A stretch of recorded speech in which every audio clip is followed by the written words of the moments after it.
네, 성령 터치 또 인맥 터치 오전 예배에서도 그 개괄적인 말씀을 여러분에게 말씀을 드렸습니다.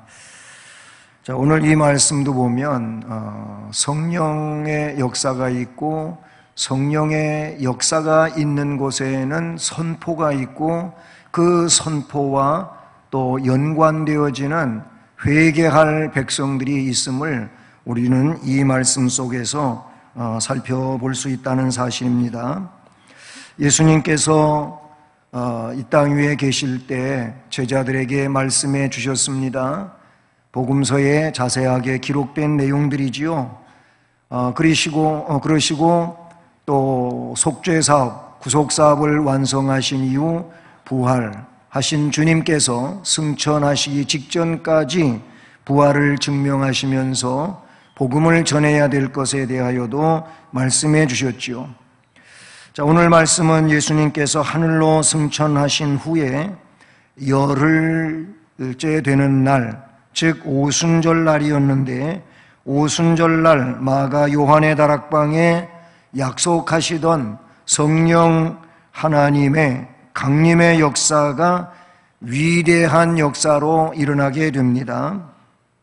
이때 오순절을 지키기 위해서 천하 각지에서 몰려온 경건한 유대인들이 이 성령 강림의 사건을 목격하면서 도대체 지금까지 본 적이 없는 또 경험해 보지 못한 이런 역사가 예수를 따르던 제자들을 중심으로 해서 일어나고 있는 일을 보면서 도대체 이해가 안 돼가지고 그들이 이해할 수 있는 그 인간적인 방법은 이 사람들이 뭔가 새 술에 취했구나 하는 내용으로 저들이 요약해버리고 맙니다. 그러니까 일반적으로 사람이 술 취한 사람이 좀 이상하지만은 엉뚱한 짓을 하거든요. 그런데 이 제자들이 지금 하고 있는 일이 이게 참 놀라운 일이긴 한데 어떻게 설명할 수 없어서 뭔가 새로운 술에 취한 거구나 이렇게 이해를 했다는 것을 우리가 앞부분에서 볼 수 있다는 사실이죠. 그러나 그때 베드로 사도는 새술에 취한, 너희들이 생각하고 있는 어떤 술에 취한 것이 아니고 우리는 성령의 역사에 의하여 이 일을 감당하고 있다고 증언합니다. 성령의 능력을 힘입어서 이런 역사를 나타내고 있다고 하면서 바로 그 성령의 역사에 의해서 너희들이 십자가에 못 박아 죽인 예수가 그리스도다, 메시아다, 우리의 구원자다 라고 증언하게 됩니다. 즉 베드로 사도가 성령의 역사에 의하여 기독교의 최초 복음적 설교가 베드로를 통하여 증언되었다는 겁니다. 그 내용을 한 줄로 간단하게 요약해서 써본다면은 성령께서 주도하신 예수 그리스도의 복음 증거라고 줄여볼 수가 있습니다. 성령께서 주도해서 지금 증언되어지고 있는 복음 증거, 결국은 성령이 베드로를 통하여 증언하게 하셨고 요한을 통하여 증언하게 하셨고 바울을 통하여 증언하게 하셨고 오늘날 우리를 통하여 성령께서 복음을 증언하게 하신다는 겁니다. 그러니 복음 증거는 성령의 역사이며 예수를 구세주로 믿는 자들의 증언이 곧 복음 증거다 이렇게 볼 수가 있는 것입니다. 아무나 복음을 증언할 수가 없습니다. 성령의 역사를 경험하고 있는 사람이 복음을 증언합니다. 예수의 진실한 제자가 복음을 증언합니다. 그 상황은 위태로운 상황에서도, 여유 있는 상황에서도, 그 상황은 이렇든 저렇든 그 현장에서, 그 상황 속에서 성령의 역사를 따라 그리스도를 주로 고백하는 자들이 증언할 수 있는 내용이라고 하는 것입니다. 성령은 예수가 그리스도라고 증언하게 하신다는 것입니다. 그러므로 우리는 성령 하나님의 역사로 그리스도를, 즉 예수를 그리스도로 증언하는 자 될 수 있기를 주님의 이름으로 축복합니다. 따라서 해보겠습니다. 성령 하나님의 역사로 나사렛 예수를 그리스도로 증언하자. 아멘. 바로 그 일입니다. 성령께서 강림하시고 그 제자들 속에 강림하신 성령은 그들을 강력한 능력으로 이끄셨고, 그리고 그들로 하여금 예수가 그리스도라고 증언하는 일을 서슴없이 할 수 있도록 해 주셨다는 사실인 것이지요. 이거를 우리는 복음 증언이라고 말하게 되는 것입니다. 복음이 뭡니까? 우리가 알고 있는 것처럼 기쁜 소식입니다. 정말로 좋은 소식입니다. 아주 좋은 뉴스입니다.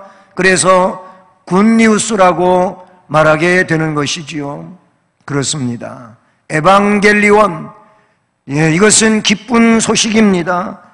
그래서 우리는 이 기쁜 소식이 성령에 의하여 깨달아지는 것이고, 성령에 의하여 깨달아졌으면 바로 이 복음을, 나를 구원한 복음을 구원받아야 될 심령에게 증언하게 되는 것입니다. 예수 그리스도의 사건은 그의 일생을 말하는 것인데, 탄생, 고난, 죽음, 부활, 승천, 재림, 이것이 예수 그리스도의 사건입니다. 이 예수 그리스도의 사건이 복음이고, 이것이 인간을 구원하는 구원의 진리가 되는 것이지요. 그렇습니다. 예수님은 이 땅 위에 구세주로 오셨습니다. 고난으로 그 사명을 감당하시다가 십자가에서 속죄자로, 속죄물로 죽으십니다. 그것은 곧 우리를 구원하시는 속죄적 죽음이라고 너무나도 잘 알고 있는 것입니다. 우리는 십자가의 구속을 전하는 자가 되어야 할 줄로 믿습니다. 십자가에 못 박혀 돌아가신 예수 그리스도는 죄 없으신 예수 그리스도이지만, 그분은 나의 죄를, 우리의 죄를 속량시키기 위하여 그 죽음을 죽으셨던 것입니다. 그 예수, 날 위하여 십자가에 못 박혔다고 믿으면 구원받습니다. 이 십자가의 구속의 복음을 전하는 자가 되어야 할 줄로 믿습니다. 성경은 말합니다. 십자가는 하나님의 심판을 받은 것이고 하나님의 진노를 당한 것이라고 그렇게 말씀하고 있습니다. 그래서 갈라디아서 3장 13절은 그리스도께서 우리를 위하여 저주를 받은 바 되사 율법의 저주에서 우리를 속량하셨으니 기록된 바 나무에 달린 자마다 저주 아래에 있는 자라 하였음이라. 이것은 예수 그리스도의 십자가 사건을 두고 일찍이 시편에서 예언하고 있는 말씀인 것이죠. 그것을 바울 사도는 갈라디아에서 우리를 위하여 그리스도께서 저주를 받으신 십자가의 죽음이라고 말씀하고 있는 것이죠. 사도 베드로도 베드로전서 2장 24절에서 친히 나무에 달려 그 몸으로 우리 죄를 담당하셨으니 이는 우리로 죄에 대하여 죽고 의에 대하여 살게 하려 하심이라. 그가 채찍에 맞음으로 너희는 나음을 얻었나니. 아멘. 이 말씀도 십자가에 달린 사건이 우리 죄를 담당하시기 위한 것이라고 말씀하고 있습니다. 이것은 이사야서 53장 4절로 6절과 10절로 12절 말씀을 그대로 증언하고 있는 말씀이라고 볼 수 있습니다. 예수님은 하나님이십니다. 우리를 구원하시는 하나님이십니다. 우리의 죄를 속죄하시는 하나님이십니다. 속죄 사업을 그 십자가로서 완성하시고 죽음 권세를 이기신 부활의 주님이십니다. 그러므로 속죄자 예수 그리스도를 우리는 증언할 뿐만 아니라 날 위하여 영생의 생명으로 부활하신 그 주님을 증언해야 될 줄로 믿습니다. 부활의 주님을 증언할 수 있기를 바랍니다. 예수 믿으면 죄를 속함받고 영생의 생명을 얻을 수 있습니다. 우리는 증언해야 합니다. 부활은 승리를 말합니다. 어떤 승리입니까? 사망 권세에서 승리한 것입니다. 사망 권세는 사탄의 최고의 권세인데 사탄의 최고의 권세가 되는 사망 권세를 예수님은 깨버리신 겁니다. 그래서 사망의 권세를 깨고 부활의 첫 열매가 되셨으며 그래서 예수를 구세주로 믿는 자들도 부활의 생명을 갖는 것이며 첫 열매이신 예수 안에서 속속 일어날 부활의 열매들이라는 것을 가르치고 있는 것입니다. 이것은 사망 권세를 승리하신 것임과 동시에 율법에 대한 승리인 것이지요. 그 누가 율법 앞에 완전할 수가 있겠습니까? 어느 누구도 인간은 율법 앞에 부자유할 수밖에 없습니다. 왜냐하면 율법이 너를 죄인이라고 지적하기 때문에 그렇습니다. 하지만 예수 그리스도는 율법의 요구를 완성시키신 은혜자이신 줄로 믿습니다. 율법의 요구를 완벽하게 이루고 우리의 죄를 담당하기 위하여 죄값으로 내어주신 주님 아니겠습니까? 그렇습니다. 예수님은 부활에 보증해 주신 은혜자인 것이지요. 거기서 또한 멈추지 아니하고 하나님이시기 때문에 하나님의 자리로 오르셨다는 사실을 우리는 기억해야 합니다. 이것은 영원한 승리를 말하는 것입니다. 그리스도의 승천은 영원한 승리인 것이며 나중에 다시 심판주로 오실 예수를 말하는 것이지요. 승천하시고 다시 오실 예수를 그러므로 우리는 전할 수 있기를 축복합니다. 예수님의 승천은 몇 가지 이유에서 꼭 필요한 절차라고 볼 수 있는데, 첫째로 선교를 위한 성령 강림을 위해서 필요한 절차인 것입니다. 주님 말씀하셨습니다. 내가 가면 보혜사 성령이 너희에게 오시리라. 성부께서 보혜사 성령을 너희에게 보내셔 너희와 영원토록 함께 하시게 될 것이라고 말씀해 주시지 않았습니까? 성령이 오심으로 우리는 능력 안에서 복음을 증언하고 하나님이 기뻐하시는 일들을 감당하게 되는 줄로 믿습니다. 또한 예수님의 승천은 우리의 거처를 예비하기 위하여 가신다고 말씀하신 것처럼 우리는 우리 주님이 가신 그곳에 장차 나아가게 될 줄로 믿습니다. 또한 예수께서 승천하신 것은 하나님 우편에 계셔서 연약한 우리를 위하여 중보자로, 유일한 중보자로 이 땅 위에 계실 때나 그곳에 계실 때나 변함없이 중보의 사역을 감당하기 위하여 하시는 것인 줄로 믿습니다. 로마서 8장 34절도 히브리서 7장 24절과 25절도 우리를 위하여 유일한 중보자로서 중보의 사역을 감당하시는 내용에 대하여 말씀하고 계십니다. 그리고 한 가지 더는 사도행전 5장 31절에 근거해 보면 예수 그리스도의 승천은 온 세상에 임금과 구주가 되기 위함이라고 말씀해 주고 있습니다.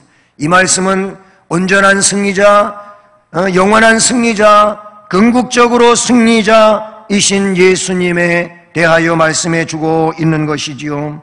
사랑하는 여러분, 우리는 성령 하나님의 역사로 예수를 그리스도로 증언하는 자가 되어야 할 줄로 믿습니다. 십자가의 구속을 전합시다. 부활의 주님을 전합시다. 승천하시고 다시 오실 예수님을 증언할 수 있기를 축복합니다. 이 증언의 삶이 무엇일까요? 이것이 복음적 삶일 것이고 복음 앞에 서는 삶이라고 저는 확신하여 말씀을 드리는 것입니다. 우리는 복음으로 살아가야 될 복음의 백성들입니다. 복음 앞에 서야 될 하나님의 자녀들입니다. 복음으로 사는 자 되기를 주님의 이름으로 축복합니다. 복음으로 사는 것이 무엇일까요? 오늘 말씀에 복음의 내용을 증언하는 것임을 말씀해 주고 있습니다. 사도 베드로는 성령의 역사에 의하여 예수가 구세주임을 증언하게 됩니다.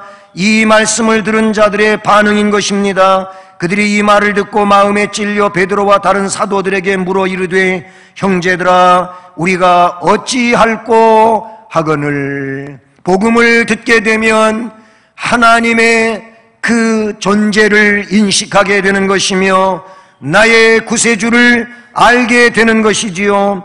이 복음 앞에 진정 깨달음이 있게 될 때 그들은 어떻게 하면 되는 거냐라는 물음을 갖게 되는 것입니다. 여기에 대한 해답은 38절에 베드로가 이르되 너희가 회개하라 그랬습니다. 각각 예수 그리스도의 이름으로 세례를 받아 죄 사함을 받으라 그럽니다. 그러면 성령의 선물을 받으리니 라고 말씀해 주고 있습니다. 이 성령의 선물을 받는 자가 하나님께로부터 육회하게 되는 날, 그날이 오게 된다고 말씀해 주고 있는 것이지요. 그렇습니다. 복음 앞에 서는 삶은 복음을 증언하는 삶인 것입니다. 복음을 증언하는 곳에는 옛날은 지금보다 더 확장되었겠지만 지금은 미약하다 할지라도 반드시 그 복음 앞에는 어떻게 하면 됩니까? 라고 묻는 자가 있기 마련인 것입니다. 그들에게 우리는 회개하라, 예수 그리스도의 이름으로 세례를 받고 죄 사함을 받으라, 그리하면 성령의 선물을 받으리라고 말해 주어야 할 것입니다. 그렇습니다. 그래서 본문은 베드로 사도의 복음적 설교에 이어지는 그런 말씀인 것인데 이 말씀에서 강조되어지는 것은 형제들아 우리가 어찌할 꼬이며 어찌할 꼬라고 하는 이들 앞에 그래서 회개하라고 가르치고 있는 것입니다. 그러므로 복음 앞에 서는 삶은 나도 너도 회개의 삶이어야 할 줄로 믿습니다. 우리는 예수를 증언하지 못한 것에 대하여도 회개해야 될 것이고 하나님 앞에 연약하고 부족해서 바르게 살지 못한 것도 회개해야 할 것입니다. 나를 능력으로 사용해 주시기를 우리는 간절히 원하면서 주의 역사를 이루어 나가는 은혜자가 되어야 할 줄로 믿습니다. 어찌할 꼬가 있어야 바른 신앙으로 진입할 수가 있는 줄로 믿습니다.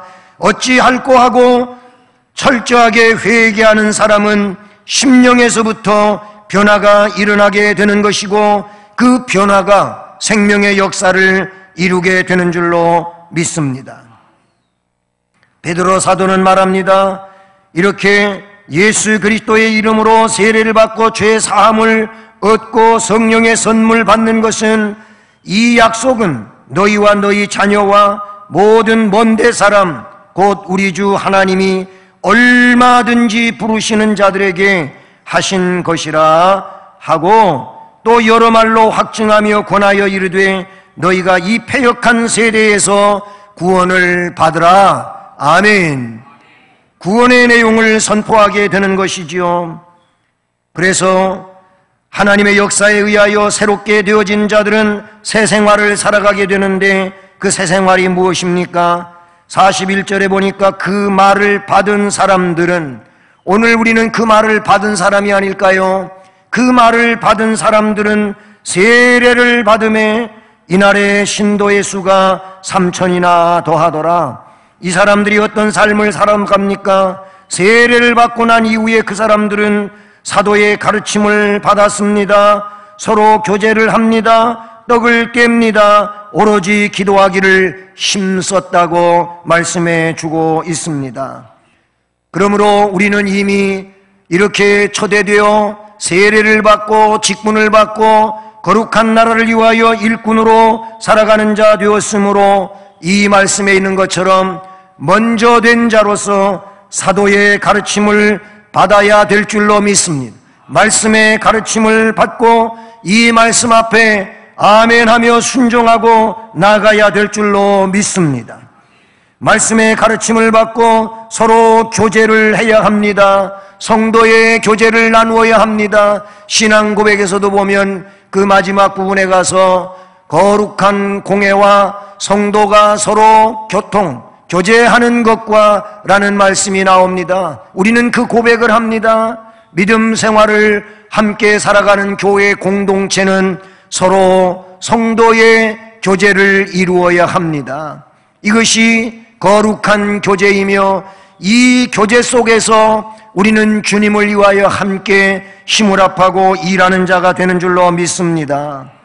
우리는 성도의 교제를 이루어야 할 줄로 믿습니다.